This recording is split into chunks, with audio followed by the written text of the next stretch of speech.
සුබ දවසක් ඔයාලට. කොහොමද ඉතින්?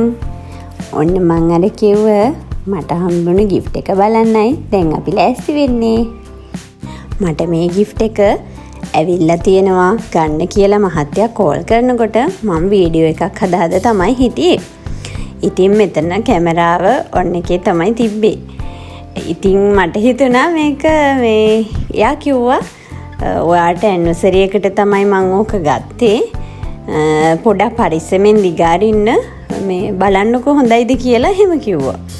මං ඉතින් ඒ හින්දා වීඩියෝ එකත් ඔන් කරලම දිගාරින්න ගත්තා.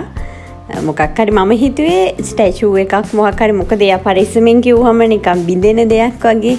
එහෙම අදහසක් තමයි මට ආවේ ඉතින්. මම ඉතින් පරිස්සමෙන් දිගාරියා. ඊට පස්සේ තමයි ඉතින් මට මාව නිකන් මම හිතුවේම නැති දෙයක්.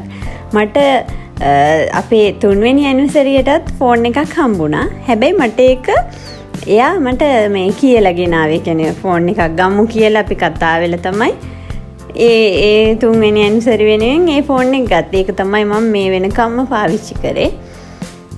ඉතින් මේක මම හිතුවෙත් නෑ මොකද මේ කියන්නේ පාවිච්චි කරන්න බැරි තරමටම ෆෝන් එක අවුල් වෙලා තිබෙත් නැහැ. චුට්ටක් බැටරි බහින එකක් පොඩි ප්‍රශ්න ටිකක් තිබ්බා ඉතින් මං හිතුවේ නැති දෙයක් නේ. ඉතින් වටත් මාර සතුටුයි. ඒ වගේ එහෙම අර හිතන්න නැතුව ලැබුණම දෙයක් එක මාරම දෙයක් නේද. මට ඒක මේ මුලින්ම තමයි මේ ඒ අත්දැකීම ලැබුණේ. නැත්නම් ඉතින් හැමදේම මම දැනුවත් තමයි ගන්නේ පොඩි දේවල් ඉතින් හම්බෙනවා. ඒ වුණාට මේ වගේ දෙයක් හම්බෙලාම නෑ එහෙම නොදැනුවත්. ඉතින් මාර සතුටක් දැනුණා තිගාරින්දි මම බලාගෙන හිටියා මොකද්ද මේක මට මේ කියලා. ඉතින් thank you එයාට. එයාගේ ෆෝන් එක ටික මගේකට වැඩි ආවල්. හැබැයි ඉතින් මං කෝ ඔයා මේක ගන්න කියලා. නෑ මං එහෙම මට එපා මන්ට එකක් පස්සේ ගමු. මේ ඕක ගත්තේ ඔයාට තමයි කියලා මම කිව්වා එයා. ඉතින් thank you.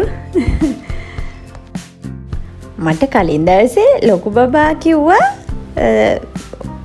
අම්මවාට තෑග්ගක් මේ තාත්තා අරගෙන තියෙනවා මෙහෙම කියලා. මට ඉතින් හිතුණා ඇනිවර්සරියට වෙන්න ඇති කියලා. මං අහන්න ගියෙත් නෑ. මං ඉතින් ওই පොඩි දේවල් ගන්නවා එහෙම. එයා මට දෙනවා එහෙම. ඉතින් ඒ හින්දා මං ඒක අහන්න ගියේ නෑ මොකද්ද කියලා. මොකද මාත් ඉතින් කවන්නේ කි වෙලාවටම බලමුකෝ කියලා මං මෙහෙල්ටත් කියලා සද්දරකට හිටියා. ඊට පස්සේ මං දැන් මේක හම්බුනහම එයා හිටියේ නෑ ඒ වෙලාවේ ඉස්කෝලේ ගිහින්. ඊට පස්සේ ආවට පස්සේ මං කෝ මට තෑග්ගක් හම්බුණානේ කියලා. ඊට පස්සේ මෙයා මගෙන් අහනවා ෆෝන් එකක් නේද කියලා. ඒ කියන්නේ එයාට කියලා තිබිලා තියෙනවා. එයා මට කිව්වේ නෑ. එයා මට කිව්වේ තෑග්ගක් හම් වෙනවා ඔයාට කියලා විතරයි. මං කිව්වා මේ අයියෝ මං එදා කිව්වනම් මට ඒක හම්බුණානේ කියලා. ඔයා කියනවනේ ෆෝන් එකක් කියලා. මං එනන් දැනගන්නව නේද කියලා. එයාලා හරියට ඉතින් ඔය වගේ හොර වැඩ කරනවා. හැබැයි ඉවසගෙන ඉන්න බෑ ටක් ගාලා කියනවා. අහුවෙනවා මට. ඉතින් මේ ෆෝන් එකේ මේ තිබ්බා බෑක් කවර් එකක් තිබ්බා. ඊට පස්සේ මේ කේබල් එක ඊට පස්සේ මේ charge කරන ඒ ටික තිබ්බා ඔක්කොම. ඒ කියන්නේ ඒක ඔරිජිනල් ආව බෑක් කවර් එකත් ඔරිජිනල් ආව එකක් තිබ්බා. ඒක හොඳ හයියි හොඳ එකක්. ඉතින් මට මාර සතුටුයි. මං හරි ආස වුණා ඒකට. මෙහෙමයි ගොඩාක් අර වටින ෆෝන් ඒව අපි දෙන්නම මේ ඒ කියන්නේ දැන් මේ වීඩියෝ ගන්න ගත්ත ෆෝන් එකක් හොඳ එකක්. ඒ ඇරෙන්න අපි දෙන්නම පාවිච්චි කරන ඒවා සාමාන්‍ය ඉතින් මට්ටමේ තියෙන ඒවා තමයි. ලොකු ගණන් වල ඒවා අපි පාවිච්චි කරන්නේ. මොකද පොඩි අයත් එක්ක ඇත්තටම හරි අමාරුයිනේ ඉතින්. එයාලා ගන්නවා එයාලටත් ඕන වෙනවා. ඉතින් ඒවත් එක්ක ඊට පස්සේ ඕකට මොන හරි එයාලා එක්ක ඉතින් ලොකු වටිනාකම් තියෙන දේවල් බෑ. ඒ හින්දා මේක ඉතින් මට මාරම සතුටුයි. මම හරි ආසාවෙන් එයා එනකන් ඉන්නත් හදලා කවන්නේ වීඩියෝ කරනවනේ කියලා මම දිගෑරියේ මේ ඔන් කරනවා. ඉතින් මට හරි සතුටුයි.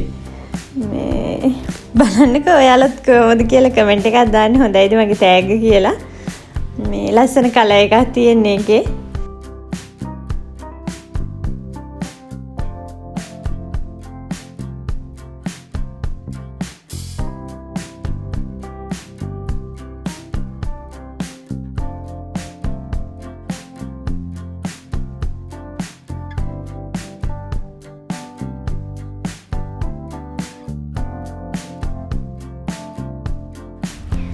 මං ඉතින් ඔන් කරලා බැලුවට එකට සිම් එක දාලා ඒවා කරේ නම් මහත්තයා තමයි.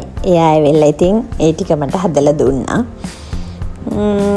ඉතින් ඔය විදිහට තමයි මගේ ඇනිවර්සරි ගිෆ්ට් එක. මට මෙහෙම එයා ෆෝන් එකක් අරන් දුන්න මේ 3 වෙනි වතාව. මුලින්ම වෙඩින් එකට කලිනුත් එකක් අරන් දුන්නා. ඉතින් මම ඒ දෙකම කලින් අරන් දීපු දෙකම හොඳට පාවිච්චි කරා ගොඩක් කල්.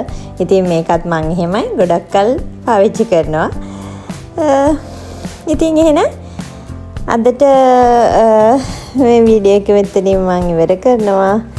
ඉතින් එහෙනම් ආයිත් අපිත් එක්ක මේ අලුත් වීඩියෝ එකකින් එකතු වෙන්න කියලා ඔයාලට ආරාධනා කරනවා.